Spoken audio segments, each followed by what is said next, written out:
In this video, I'm going to give you 14 steps to starting a home-based business. Business, right? 14 steps. Most important step. You need to pick something. Every day in my email box, hey Glendon, what's the best business? Is YouTube still good? Is this still good? Should I do this? Should I do that? And I'm going to put it to you like this, as I drive all crazy. This parking lot is insane. Every city has playgrounds, right? Every city has football fields. Every city has baseball fields and basketball fields, right? And every year, X amount of those kids go to college and play on the college level. And every year, X amount, very small amount of those kids who go to college go on to play to the pros. But all of these courts are around. So what I'm saying to you is you need to pick your sport, whatever it is you're good at, versus trying to do what everyone else is doing.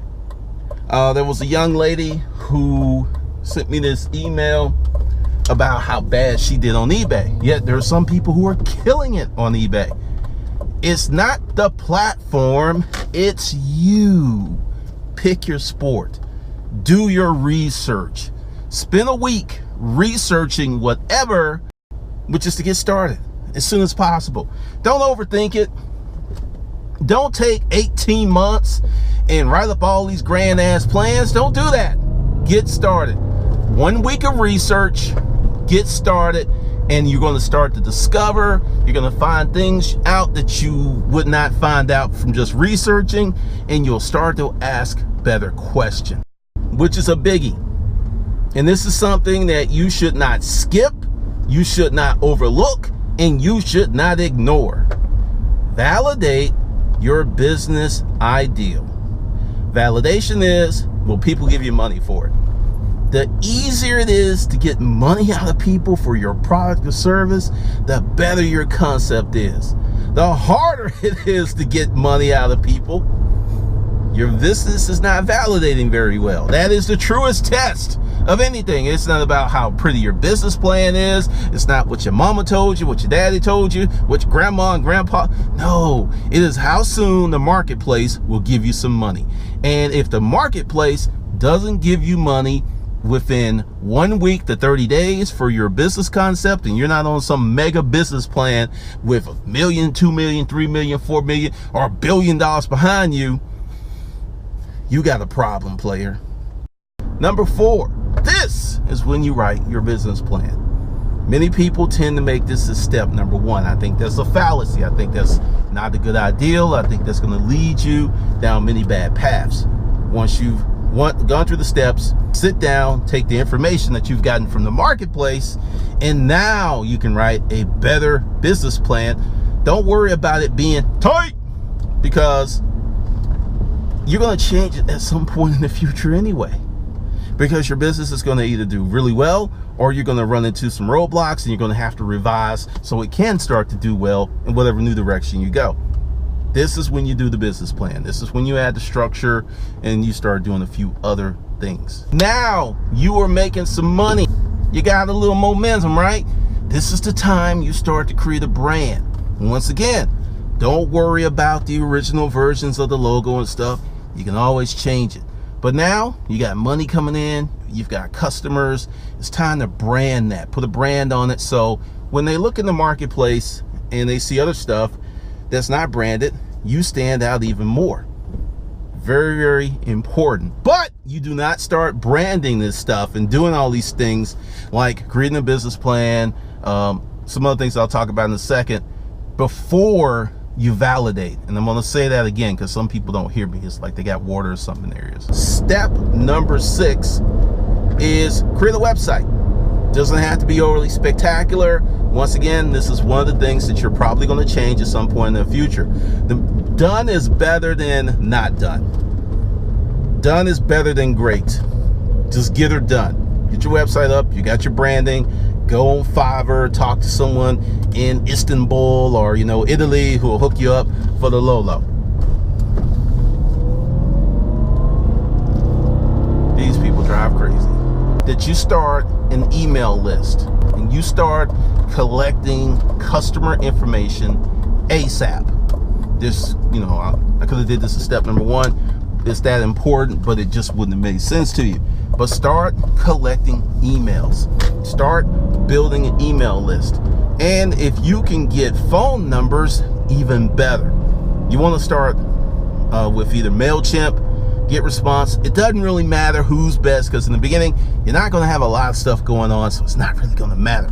Just get started, get that email, and I would suggest, if you want a recommendation, MailChimp. Give you like 2,000 emails for free before they start charging you. Plenty of time to get up and running. Set up your social media. Now, why set it up now versus the beginning?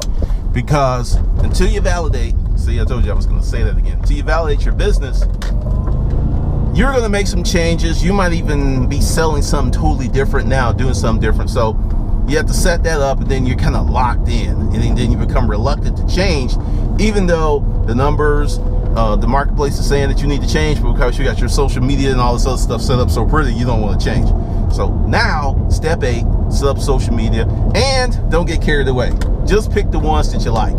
I know people are saying go here, be everywhere, but that just doesn't work for the average person without a team behind them. Set up your business entity. Now, there are many people who would tell you that you should have did this first. I disagree with that. Wow, that was crazy. Because there's a lot of things that go down with you setting up your website, setting up your social media, validating your business. I told you I was going to talk about that again.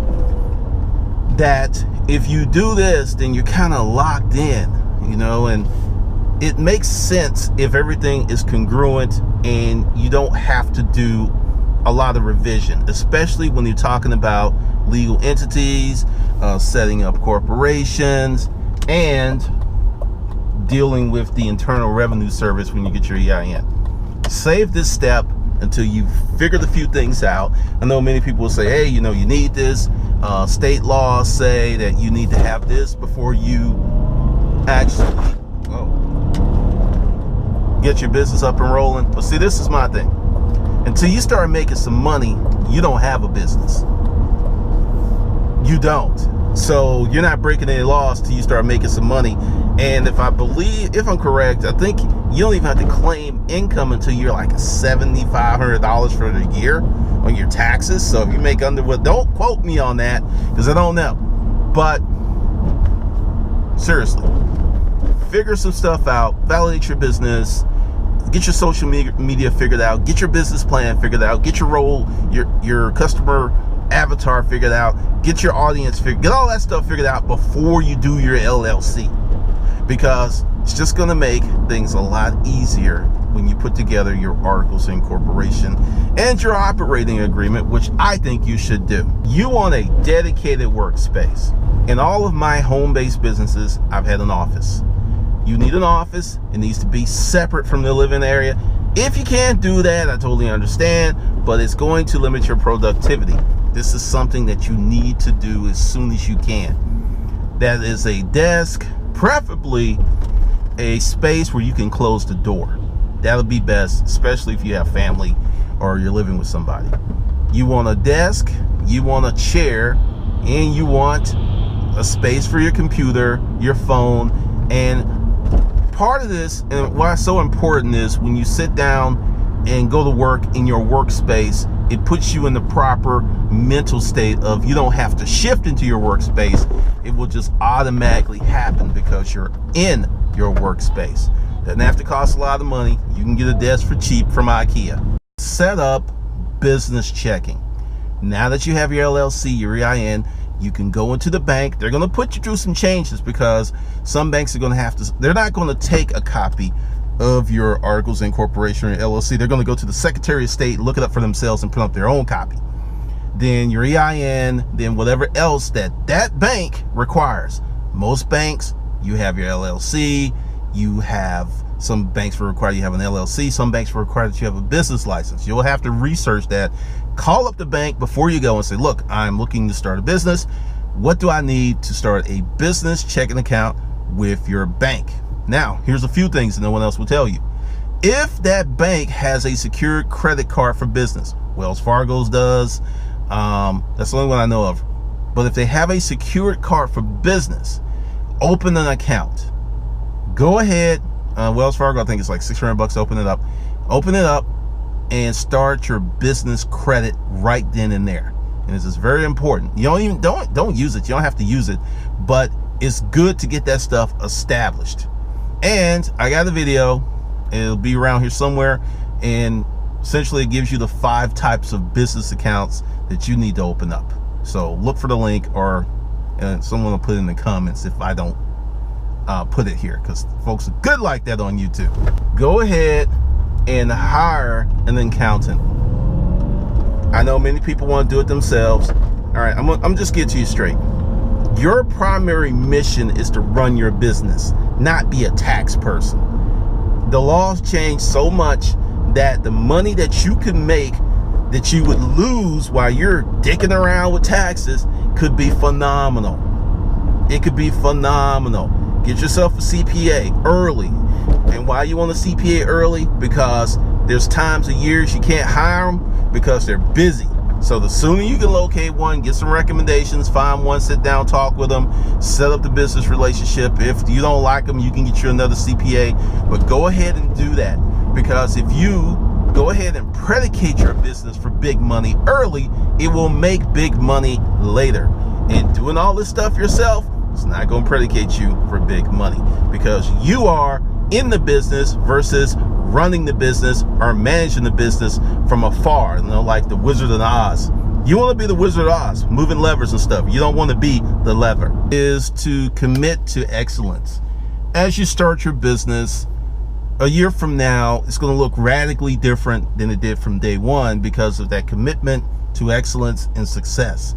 You're going to continue to push your business. You're going to continue to grow your business, and you're going to continue to treat it in such a manner that you're proud of it. One of the big problems and why so many businesses don't work out is because people are not proud of them. They don't claim their business. They don't talk about their business everywhere they go because they're not proud of their business, because they're not committed to success.